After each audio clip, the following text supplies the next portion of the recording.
elegance, simplicity, clean solutions to complicated problems. There's something inherently satisfying to the human brain about elegant designs. Look at Counterspell, just 3 words: counter, target, spell. Elegant, simple, a clean solution to any problem. Armageddon, whew, Armageddon, just 3 words: destroy all lands. Great flavor, beautiful in its simplicity, yet there's still so much you can do with it. And a more recent example, Platinum Empyrean. Your life total can't change. Ooh, it just hits you in the gut when you read it. It's a card like no other, yet you instantly know what it does. Magic the Gathering is full of just perfect examples of elegance and design. Just unique, succinct, and beautiful card design. Oh, what? What the fuck? Oh my god.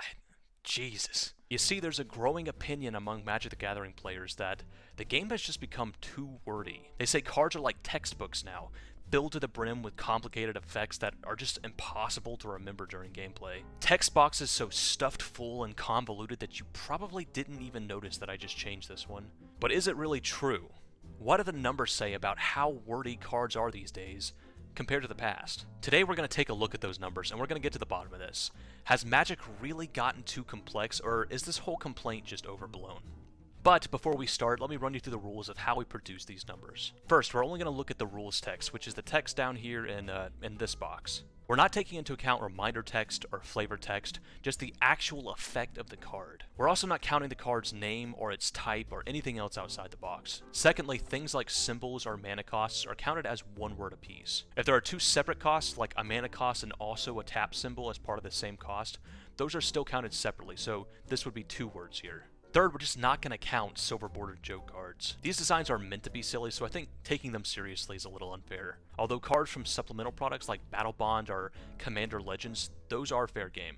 And finally, for cards with 2 sides, so cards that can flip around and have a card on the front and a card on the back, we're going to count those together because they are 2 sides of the same card. Alright, so with the rules out of the way, let's begin. Probably the most straightforward way we can look at this is to look at all the cards from Magic the Gathering's history, all of them, and then see which ones are the wordiest. And if those wordy cards all came from recent history, well, that's a pretty good indication that perhaps the game is becoming more complex. So to do this, I found all the cards in the history of the game that, by my metrics at least, have more than 75 words on them. That ended up being 55 cards out of the entire history of the game that span from 75 words all the way up to 126 words. So a pretty big span there. But even then, only 55 cards actually broke that 75 word barrier. So despite the fact that some cards go up to 120 plus words, it's still really rare to break that 75 word barrier. So without further ado, let's kick things off. The top 5 most wordy cards in the history of Magic the Gathering have all been printed this year, except one.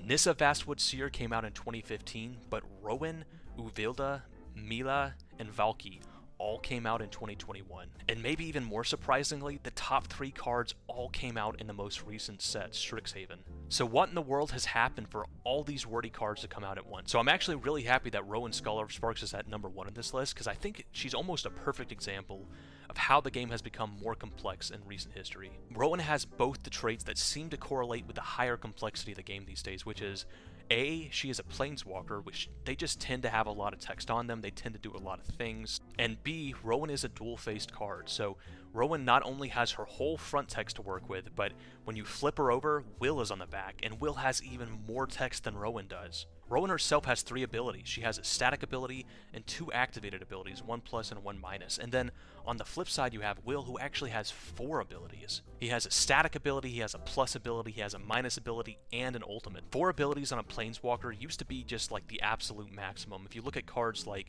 Jace the Mind Sculptor, cards like Chandra Torch of Defiance, these were big deals when they came out because planeswalkers typically did not get 4 abilities. These were considered sort of more complex than average, able to do more than a planeswalker normally could, and very exciting because of that. And now you have a 4 ability planeswalker that's not even the full card. You have a 4 ability planeswalker on the back side of a card, with a 3 ability planeswalker on the front side. So it's kind of mind-boggling how that could even happen, right? You end up with this card that what was previously considered to be the ceiling of planeswalkers, 4 abilities, now is an entire card on the back of another card, right? So all in all, altogether, this card has 7 abilities on it. 7. and they're not little simple abilities like trample or haste or hexproof. They're each a sentence or more, so you just end up with this monstrosity of complexity that I think is just frankly too much. Like, this card, I think, is a mistake. Like, it is just too much text, and especially to have Will on the back, to have the more wordy Planeswalker on the back, where when you have this in your hand, you can't even read Will, right? You can't even say, okay, I don't remember what this card does because it's so complex, but at least I can read it. You can't do that because Will is on the back of the card. So I'm just a little flabbergasted with this card, but I do think it's the perfect example of kind of where the complexity comes from in recent sets. If we move on to number 2 on the list and look at Uvilda, for example, Uvilda, just like Rowan, is a flip card, and just like Rowan, both sides of Uvilda are already complex. You just have 2 entire cards stapled together onto one card. So you can see that even outside of a dual-sided Planeswalker, dual-sided cards in general have the capacity to just be very, very complex, which, you know, makes sense. You have twice as much real estate on the card to put text, but I think it's important to keep in mind that not all dual-face cards are automatically complex. You have cards like the cards from Zendikar Rising, which were dual-faced, but on the backside they were just a land. So even though they did have 2 whole cards stapled together, they really kept one of those cards very simple for the most part. So it's not that dual-face cards have to be complex, it's just they have the capacity to be very complex if, you know, you're not conservative with the amount of words you put on each side. Then moving on to number 3, the last card out of the top 5 to be in Strixhaven. So 1, 2, and 3 are all out of Strixhaven, and the last one here is Mila, Crafty Companion, which is a pretty complex creature on the front half and then flips over into, you guessed it, a Planeswalker. So I think you can kind of see a pattern emerging here. If it's a dual-face card and they just kind of like threw any restrictions to the wind when it comes to how much text you put on each side, particularly if it's a dual-face Planeswalker, things can get out of hand pretty quick. So Rowan comes in at 126 words, Uvilda comes in at 124 words, and Mila comes in at 112 words. So not only are these 3 cards out of the most recent set, all 3 of them, they're actually the only cards in the game that have more than 110 words on them, at least by how I'm counting. So I think it is fair to say that Strixhaven is the most wordy set ever, right? It has the 3 wordiest cards ever, all in the set, and they're the only cards to ever break the 110 word barrier. The next card on the list, Nissa, Vastwood Seer, again, another dual-sided creature and Planeswalker, and actually part of a cycle of Origins dual-faced creatures and Planeswalkers that will pretty much all be appearing on this list somewhere or another, but this just happens to be the wordiest of the bunch of that cycle. I think it goes to show that if you have a flip card that's a Planeswalker, it's probably going to be one of the wordiest cards in the game, but those other cards don't quite get up to the top 5 here, but they will show up on the list further down. And finally, out of our top 5, we have Valki, which, you guessed it, is a creature on one side and a Planeswalker on the other side. All of these came from the last, 6 years in Magic, within the last era of Magic, I would say. So it's not the best start if you're in the team that thinks the game hasn't really gotten that much more complex. It's a pretty damning start. But moving on to the top 10, so 6 through 10 here, we immediately jump way back in time, all the way back to 1995 to Dance of the Dead. So Dance of the Dead at number 6 and Illusory Mask at number 8 are both from near the beginning of the game, 1995 and 1993 respectively. And if we look at the rest of the spots in the top 10 here, we have Cosma, who came out in 2021, so this year again. We have Chandra, Fire of Kaladesh, who came out in 2015, and we have Kythian, who also came out in 2015. So Chandra and Kythian are part of that origin cycle I was talking about, with creatures on the front half, Planeswalkers on the back half. So, like I said, the other 2, that's 3 of them out of the cycle. The 2 other ones will show up further down the list, but yeah, these are just, again, creatures and Planeswalkers combined together to make pretty complex cards. So looking at our top 10 here, we've got some very old cards and some very new cards, which is a theme that will continue on throughout the list as well, that we'll kind of talk about at the end, but it's something to keep in mind now that all the cards on the list either came out in the last few years or in the very first few years of the game. There is one asterisk we need to talk about when talking about Dance of the Dead and Illusory Mask, and that is they weren't as wordy when they were originally printed. Back in the day when Magic was first starting out, the rule system wasn't as set in stone. They were kind of more willing to kind of wave their hands and say, you kind of get what we're going for here. And they really weren't as worried about the card text falling into a hard set, machine learnable, programming language basically, which is what we're at now. For example, with Dance of the Dead's original printing, it just says enchant dead creature. and then, it goes on to say take target creature out of the graveyard and put it into play. It doesn't have all this really awkward rules text about enchanting a creature in the graveyard and then losing enchanting a creature in the graveyard and gaining enchant creature put onto the battlefield with Dance the Dead. But when they came back and had to sort of make these old cards fit within their kind of hard set rules, then you just kind of had to make it super wordy to make them work how they used to work, but inside your new rule system. So there is some argument that a lot of the old cards on this list shouldn't be on this list because under their original design they weren't as wordy as they are now, but it goes the other way too. There's cards like Tempest of Freed, which under its original text it would end up on this list of the most wordy cards of all time, but when they went back and fixed it to fit within the rule system, it actually became a lot less wordy and now does not show up on the list. So I think rather than try to like quibble and knock things off because they had different original text, we can just say under the current rules of the game, these are the wordiest cards. So because of that, Dance the Dead, Illusory Mask are both going to keep their spots at number 6 and 8 respectively. But that's our top 10 here, and moving on to number 11 through 20. Number 11 is Garrick Relentless, which is a Planeswalker on both sides. Number 12 is Huntmaster of the Fels, which is a dual-sided creature. Number 13 is Jadzi, which is a creature on the front half, a spell on the back half. Kian is another one of the Deans out of the Dean cycle. Again, we'll see a few more Deans on our list here. Camouflage, a really old card that wasn't as complex originally, but is just a kind of a mess when you're trying to spell it out in modern day rules. Number 16, Sage of Ancient Lore, again, dual-faced creature, particularly a werewolf, which just like Huntmaster of the Fells, werewolves with their whole transformation clause, which is just by itself kind of wordy, having that on both the front and the back, like how they turn into a werewolf and how they turn back into a person. So having that baseline, very wordy transformation ability does kind of mean that werewolves end up as one of the more wordy creature types in the game. At 17, we have another one of the Origins Flipwalkers, Jace, Friend's Prodigy. And then at number 18, we have another pretty noteworthy one, which is Luca, Coppercoat, Outcast, which is the first Planeswalker on this list that's not a Flipwalker. It's just one Planeswalker, nothing on the back of the card, but it still has enough text to end up as number 18 on this list. So again, I think flip cards are probably the biggest culprit in just getting away with a lot of complexity on a card. But you can see from Luca, Coppercoat, Outcast that really a Planeswalker can just be really complex on its own, and it won't be the last just regular run-of-the-mill Planeswalker that's on this list. You can just add a lot of text in those abilities.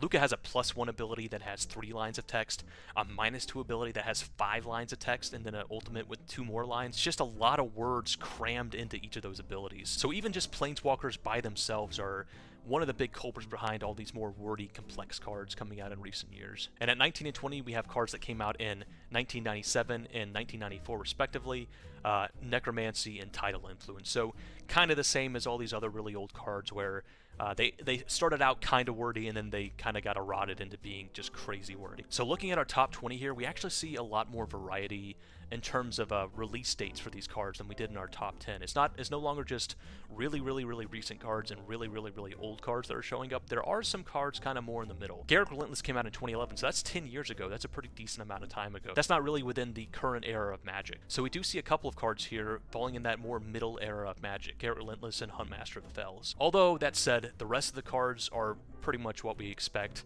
Jadzi's 2021, Kian's 2021, Camouflage is in 1993, so actually the very first year of Magic. Sage of Ancient Lore is 2016, Jace Friend's Prodigy is 2015, Luca's 2020, so last year, and then Necromancy and Tidal Influence came out, at the beginning of the game. So we do see a little bit more variance, although we still do mostly see us sticking to our pattern, which is very recent cards being very wordy and very old cards being very wordy. And so for the rest of the list, from 21 to 55, we're not going to look as in-depth at these cards. We're just going to go through them, talk about them a little bit, why they're showing up on the list. So 21, Plarg, came out this year, came out in Strixhaven, the most recent set.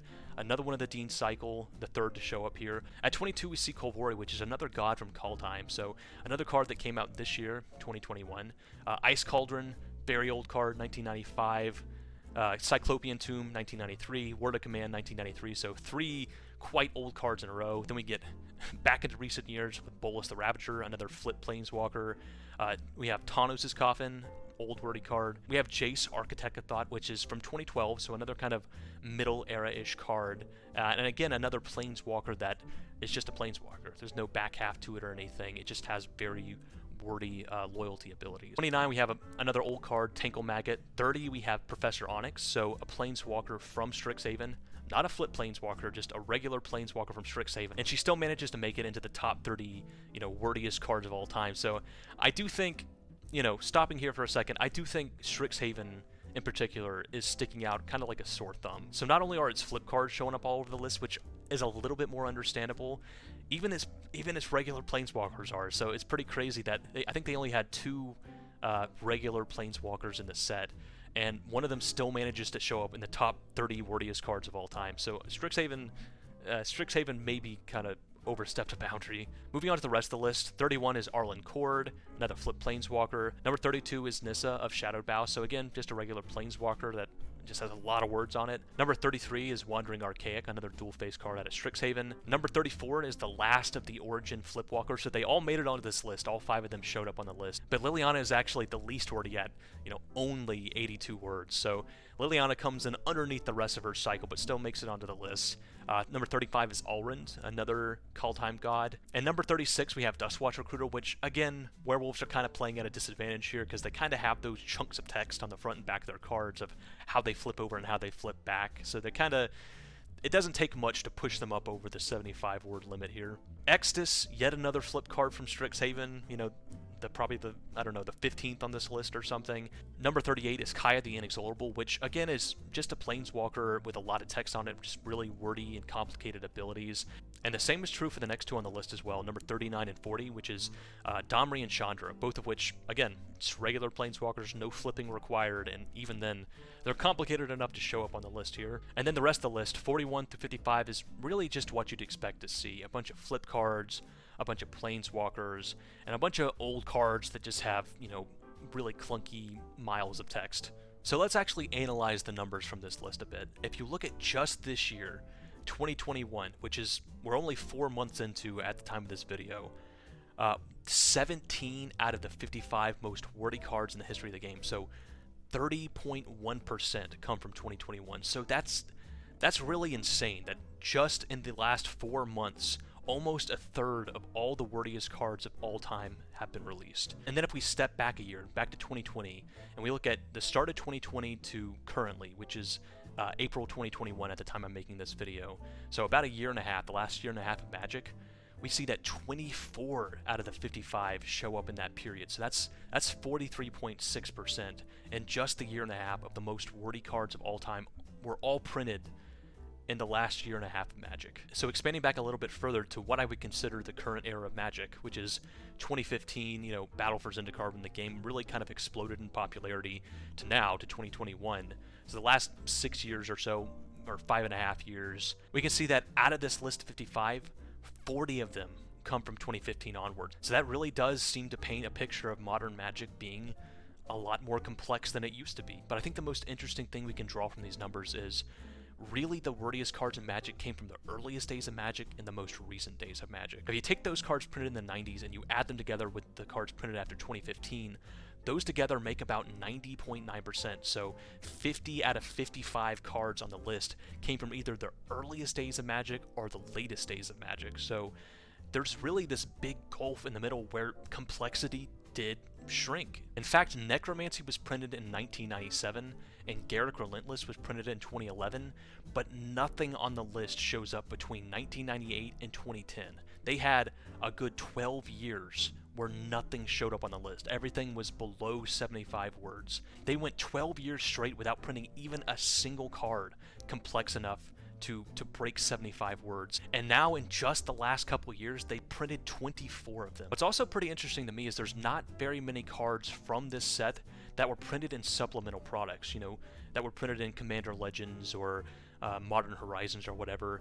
Almost everything from this list came from just regular sets. And if you had asked me before I made this list, I would have expected the exact opposite. Supplemental sets are not usually designed to be for newer players, right? They're usually designed to do something a little bit weird or go after enfranchised players. It kind of would make more sense for them to take the limiters off and just do crazier things in supplemental sets. But only 3 out of 55 cards on this list were from a supplemental set. Planeswalkers account for 25 out of 55 spots on the list, so about 45.5%. And dual-sided cards count for a whopping 30 out of 55 cards on the list, so 54.5% in total. So at the end of the video, I'll talk a bit more about the conclusions that I've drawn from this data, but there's one more topic I want to cover as well. I've seen a lot of people say that it's not only these big flashy rares that have become kind of textual nightmares, it's not only the planeswalkers and the dual-faced mythics and all that, but it's the commons themselves. They say commons kind of just used to be pawns of limited, right? They weren't complicated, they were very straightforward, they were just there to serve a purpose in the limited environment. But they say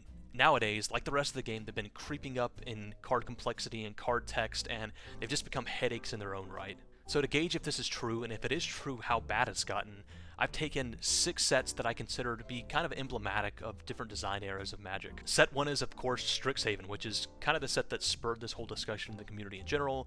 I think looking at the numbers from the rares is a very wordy set, so we're going to take a look at the commons from Strixhaven. Also, the commons from Dominaria, which is a pretty recent set, only back in 2018, but I think most people would consider it one of the high points of Magic design in the last few years. We're also going to take a look at Battle for Zendikar, which is from 2015, and it's kind of the opposite of Dominaria. It's another recent set, but I think most people would say it's been the low point in Magic design in a lot of ways.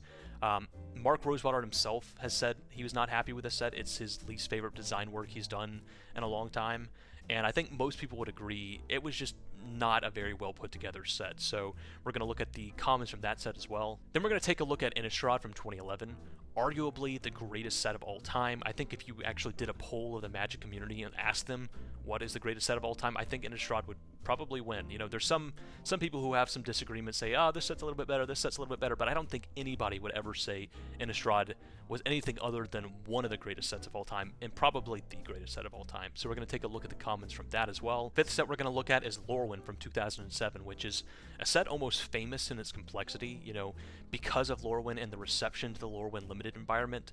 WotC went with their New World Order design philosophy, which was specifically designed at making commons less complex.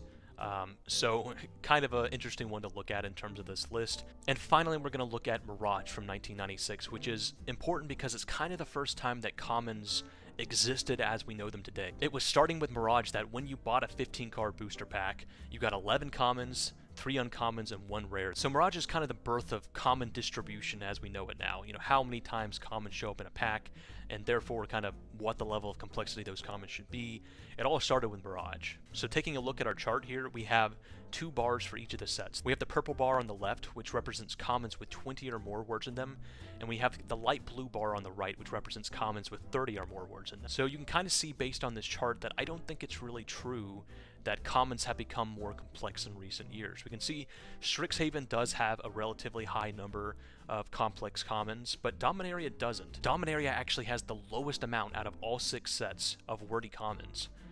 Going back to Battle for Zendikar, we can see that it has quite a few. In Innistrad, we again see the numbers drop down, just like in Dominaria, where they go down to 24 commons with 20 or more words, and 6 common with 30 or more words. And Innistrad also had the whole, you know, the werewolves running around. Looking at Lorwyn, we do see a lot of complexity at the common level, although kind of amazingly, it is actually beaten by Battle for Zendikar, as it only has 36 commons with 20 or more words, and Battle for Zendikar actually has 37. So Lorwyn is kind of beaten at its own game by Battle for Zendikar, which is kind of hilarious. And then Mirage just easily takes the cake and beats all the rest. It's got 41 commons with 20 or more words, and 16 commons with 30 or more words.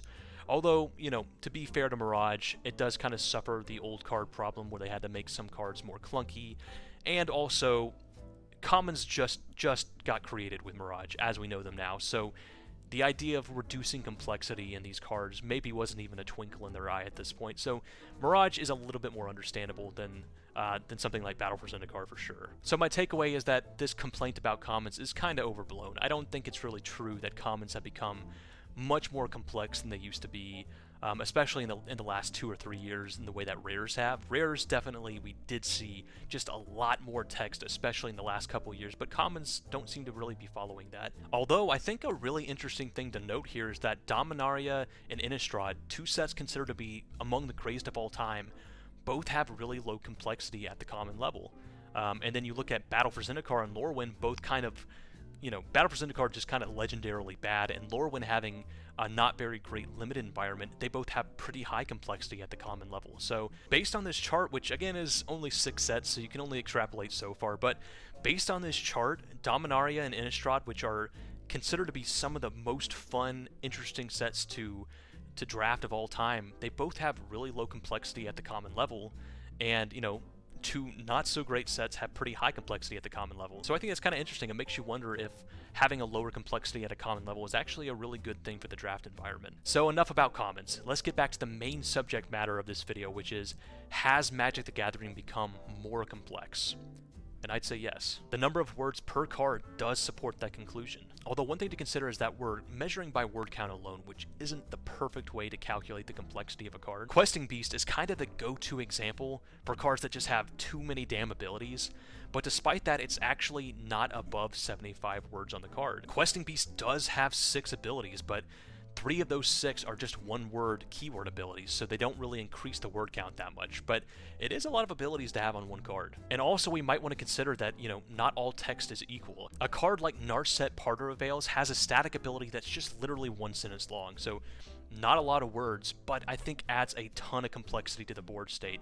I think even years later after this card has come out, people constantly misplay into it, constantly forget, oh, I can't draw cards anymore. That one ability adds a lot more complexity to the board state than a lot of other abilities do. Still though, even with those things in mind, the truth of the matter is that the amount of text on cards is not only increasing, but it seems to be increasing exponentially. I mean, the last 4 months alone account for almost a third of all the wordiest cards ever printed. That's just nuts. But given that Magic has become more complex, has Magic become too complex?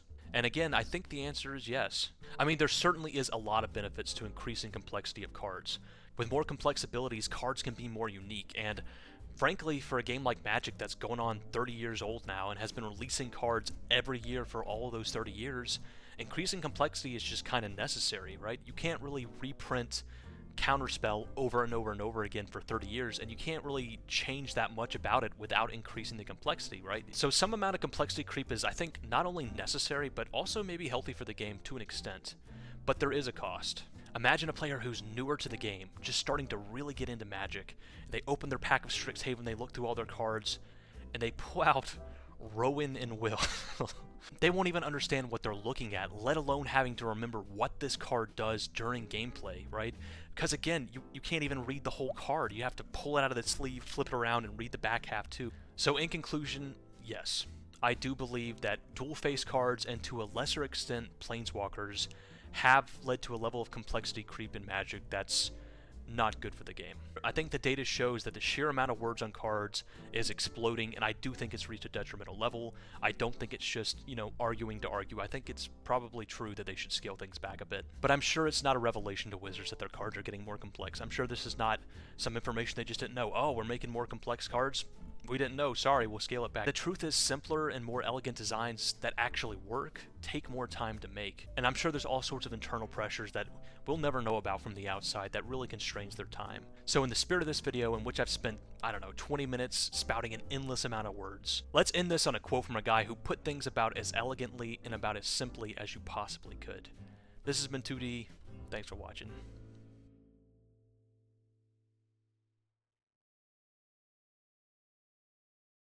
Keep it simple, stupid. Great advice. Hurts my feelings every time.